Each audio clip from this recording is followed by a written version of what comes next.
Good day and welcome to the Sport Rep Show. I am your host, Jesse Jackson Kauraitha, with the latest sports news. In today's show, we interview Namibia Football Association League Director Mabos Vries. Catch this and more on the show. And now for your latest on the hit list.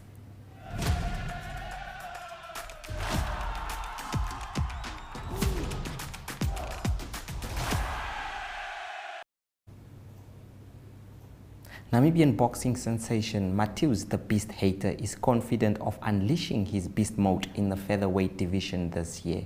In 2022, Hayter was stripped of his WBO Africa Super Bantamweight title after failing to make the weight on the scale in October. It was after that the boxer realized he needed to move up the weight scale and fight in a different division.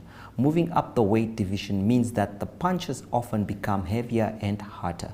Hayter is, however, not troubled by the phenomena given the capabilities he feels he possesses as a boxer.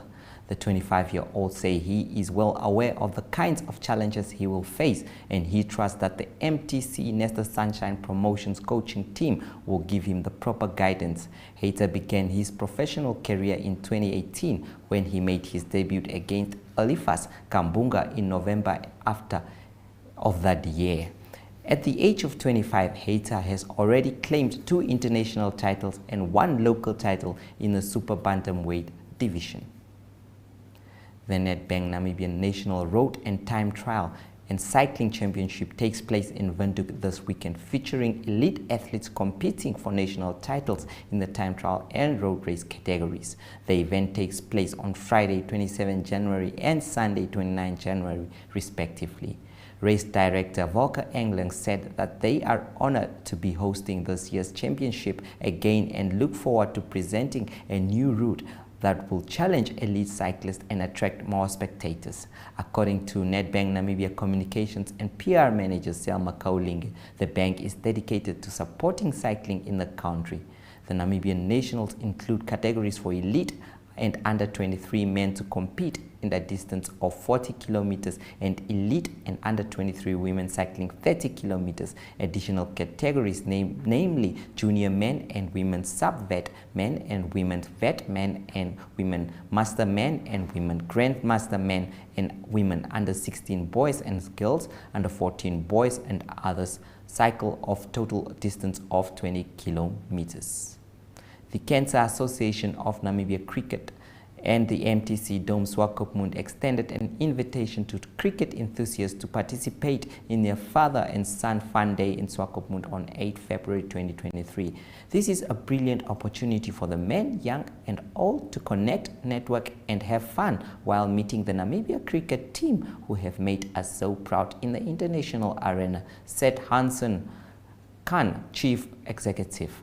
The project partners invite not only father and son, but challenge a teacher who has a aspiring cricket team, a caring uncle or a grandfather to bring the young men in their family or circle of friends to join in. It's all about bringing our men together, having the healthy fun and living a healthy lifestyle approach. For more information, the Khan Erongo Center can be reached at 064 46127 or erongo@khan.org.na. We will now visit the marketplace, and after that it is Zoom In. Stay tuned.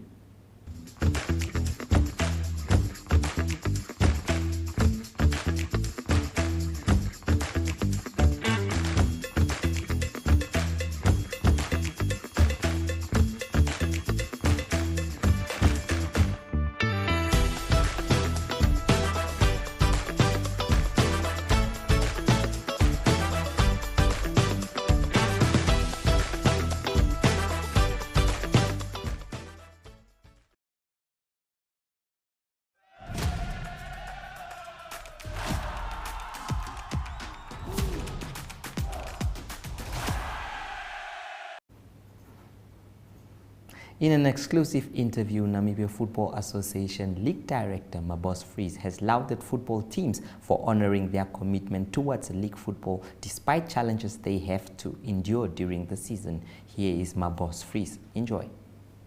Sport Rep is joined by League Director Mabos Vries, that's the NFA League Director. Welcome, Mr. Mabos. Yes, thank you, Jake. All yes, right. for welcoming me and also inviting me to the platform. Okay. It has been a season of ups and downs so far, but I'm sure there can be a lot of positives from it. Football clubs still playing and all that. How can you sum it up in a few words? Yes, thank you for the question. Just the most important thing is the commitment that the clubs have made, first of all, to bring football back by compromises and sacrifices they made to ensure that football is played in Namibia. And I'm talking about all football over the country, not specifically only on the MPFL. Secondly, the season has started well. 90% of our leagues are active. There's only 2-3 leagues which will still kick off during the next 2-3 weeks. But all football is played all over Namibia this time. Mm-hmm. So how have you guys managed to manage this? I know that there has been a lot of, in terms of funds have been limited and all that. How have you guys been able to manage this? It's not actually managing it. We trying our level best to use the limited resources which is to our disposal to see how best we can manage them. The important thing is that the clubs are the ones which is making those sacrifices to ensure that football is played, and we need to applaud the clubs for that. There is a lot of expenses that they are occurring, especially during this time. Football has been played for 2 months. There are some clubs that probably have still some challenges of cash flow problems, but they are trying the level best to ensure that football is played in the country.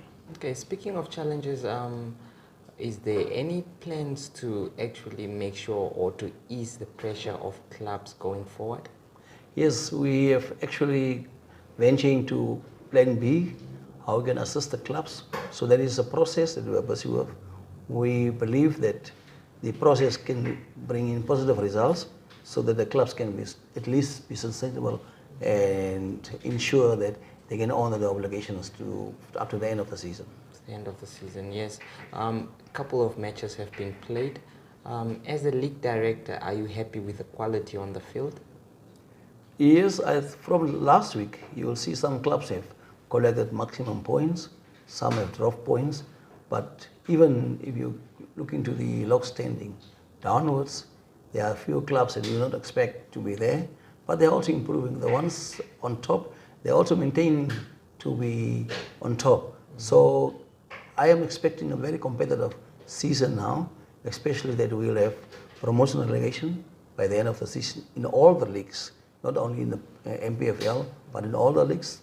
Teams will be relegated, some teams will be promoted. So it's actually action time. Yes. The fitness of the players as well as the performance of the players have also improved, especially if I go back to the match reports of the referees. Cautions are also less now because you can really see that players are start focusing because they are not held back by unfitness during the matches. Yes, yes, the fitness levels have yes. improved.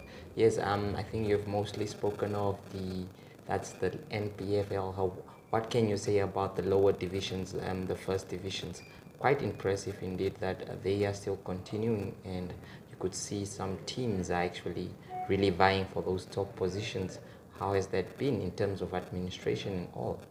Yes, so far we didn't get any complaints or concerns that have been raised by the members and by the clubs as well as the members. They are in full swing. One thing that everybody has probably realized is the promotion of our matches. All the matches all over the country on social media.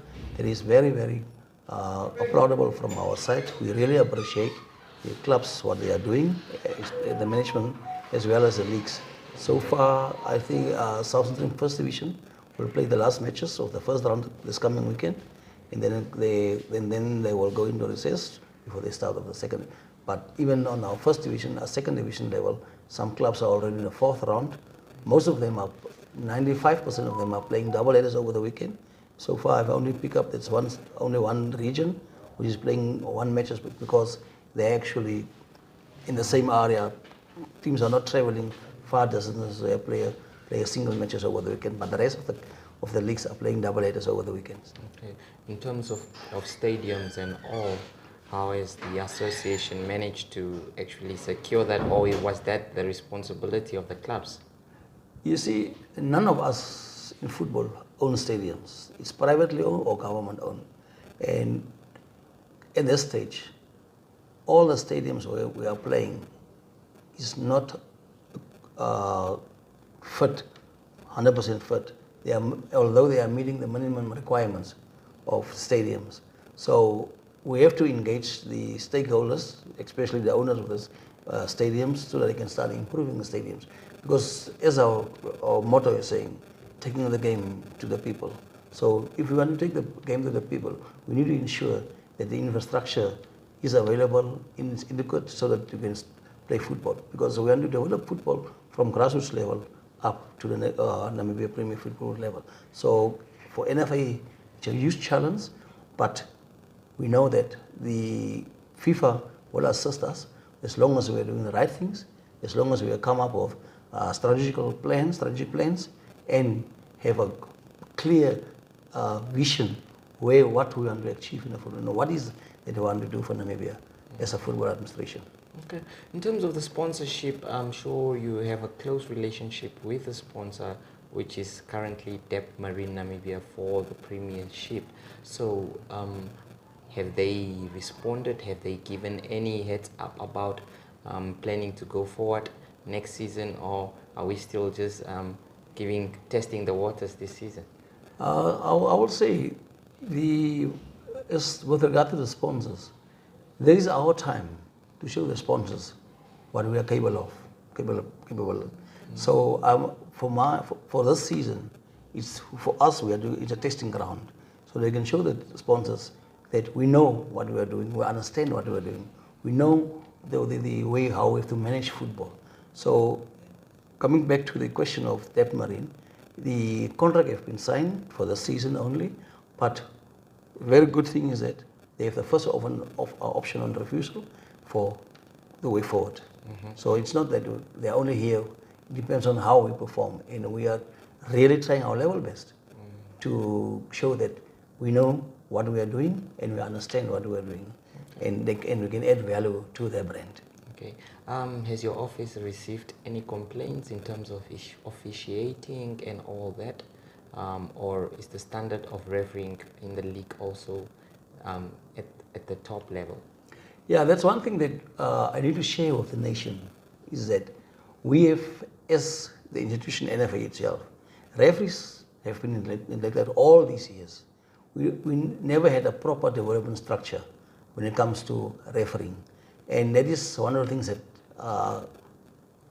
is a negative impact on us nowadays. Even the fact that we have been playing active football for 4 seasons. So referees was never active. The same as us as administration. We've been inactive. It's the same with the referees. So people are expecting the referees to shine overnight. They also have to go through those phases to where they will see, where we can say that now they have reached a level. We can say now we have our referees at that top level. So let's give them time. Let's be patient with them as well. But we are pushing them. Those who are responsible for the referees development, they are pushing it. The only thing is that to develop a referee, it comes of funding. So once we are secure enough funding, the rollout for development of referees will for sure take place in all 14 regions. In the same way, I will need to also invite people who will have the interest in refereeing in football, because refereeing already became a career in football. So if you start at an early age, then you can, as the referee in South Africa, he retired from refereeing at the age of 32 years at the World Cup. Yes. So if you're starting at a very early age, the sky is the limit for everything as well. Yes. What is the NFA doing, or not the NFA, the league itself doing to improve the referee situation and all that? Refereeing is a standalone department on its own. Refereeing is a service provider to us. So as the NFA, what we have to make sure is that we have the required funding for them for development purposes. So they rely on the NFA through FIFA for funding to ensure that they have the development programs are taken care of, and then to have a big pool of referees at the end of the day. Okay. As a league director, have you had any complaints from players in terms of payments, late salaries, or any of that throughout the season? Not at this stage. Yes, we don't have anything from the players about unpaid salaries and so on. You see, there are some with the registration process. Some players are registered as professionals. Some players are registered with amateurs. That is on our records. So probably the ones on contracts, they are the ones who should be paid based on the arrangement between the employee and the employer and the employee. So for now, but we didn't receive any queries or misunderstandings or disputes from players so far, or even have any knowledge about that. Okay. In terms of spectators, are you happy, satisfied with the fans in terms of attendance and games? And are all the games actually being paid at the gate, or are there some matches that are free in terms of the divisions? At the MPFL, where I have a direct responsibility, the entrance fee is $30 currently. All the matches are paid for.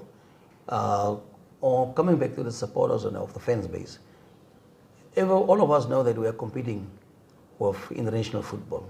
And it's so funny, if you are reading social media, how especially Africans are so much interested in foreign football, but locally they are not. But it's also, we can also be the one of the culprits because of that. But I can assure the people that we are working on a program where we will for sure make sure that football will be the brand in Namibia in the next 2 to 3 seasons. That would be a great thing. But would you commend the spectators that have been coming to the stadiums though? For sure. Because it's not the expected numbers, but at least the biggest challenge is that we're not playing in Garatura. We're not playing in Komasdal. We can't play our A-level matches in Komasdal because it's the only field that's currently available. So all our matches are playing in town. Now, our people have to travel with taxis. So you have to spend a day to watch one match on Saturday, $100. Are we really trying to say that we are developing football? Now, coming back to those who are responsible and also a stakeholder to bring football back to the people, it's the local authorities. So we will for sure appeal to the city of Windhoek to come to the table and make sure that people can start using the Kadura Stadium. Then you can expect numbers.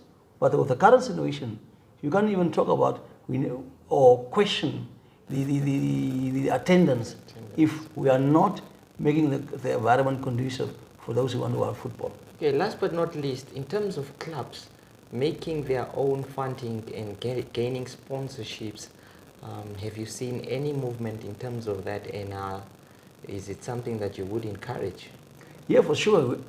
That's the reason why chess branding has been allowed with the current agreement with our sponsor.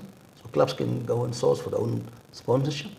And I think that is one of the achievements during our negotiations, that clubs can source for their own sponsors, which was not the case in the past. But now club can source for their own sponsors. The other thing as well is that the new thing that we brought in now is that clubs are subsidized by the league with a certain amount, and clubs have the responsibility to report back on that funding that they are getting from the league.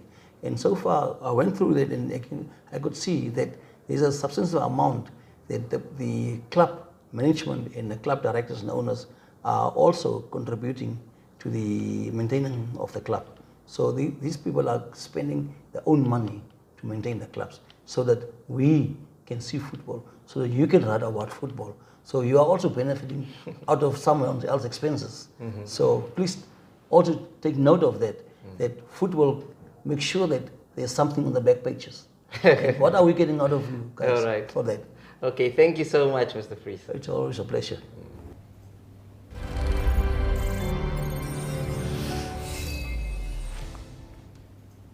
That was NFA League Director Mabos Vries. Brian Monango is after the break with the latest on Spotify.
Good day, I am your host Brian Munango for Spotify, where we focus on what the youth are busy with in sports. Well, earlier today we took a little trip to Bethel Primary School, where we caught up with young superstar Ismail, who is a soccer player and the captain for the under-13 team at his school. Well, he shared with us his ambitions for 2023 and what he plans to achieve. And on top of that, he gave his prediction for the Premier League, as he believes the glory days for Manchester United are back and they are in contention to win the Premier League. Stay tuned for this. My name is Joseph Ismail. I'm the captain for under-13 and I like soccer very much. I support Manchester United. What do you think is going to win the Premier League this season? So far I think Manchester United is playing nice, but Arsenal is very good. Yeah, but I think we'll come nice and we'll play very hard. I think we win the World Cup final this year. Who do you think Manchester United must buy? Who would you want to see play for Manchester United? I think they should buy Lionel Messi. Lionel Messi? Yeah. Okay, who is your favorite soccer player and why? It's Lionel Messi because since I was a small kid, I seen him play and he was playing very good. He inspired me to play soccer more. Play soccer more. Between Messi and Ronaldo, who is the best? I think it's Mbappe. You think it's Mbappe? Yeah. Why? Because Mbappe is playing really good than Ronaldo these days. Okay, you for yourself, what are you going to do better this year to improve your game? I'm going to be a better captain and I'm going to practice hard so that I can be an example to my players. Okay, what do you think you have to do better to improve your game? I think I should be a better captain and I should put in people that are strong, the people that will play nicely. Okay, apart from soccer, is there any other sports that you want to do? It's maybe long jump. Maybe long jump? Yeah. Okay, you're also going to start with training? Yes. Okay, thank you, Joseph. Okay.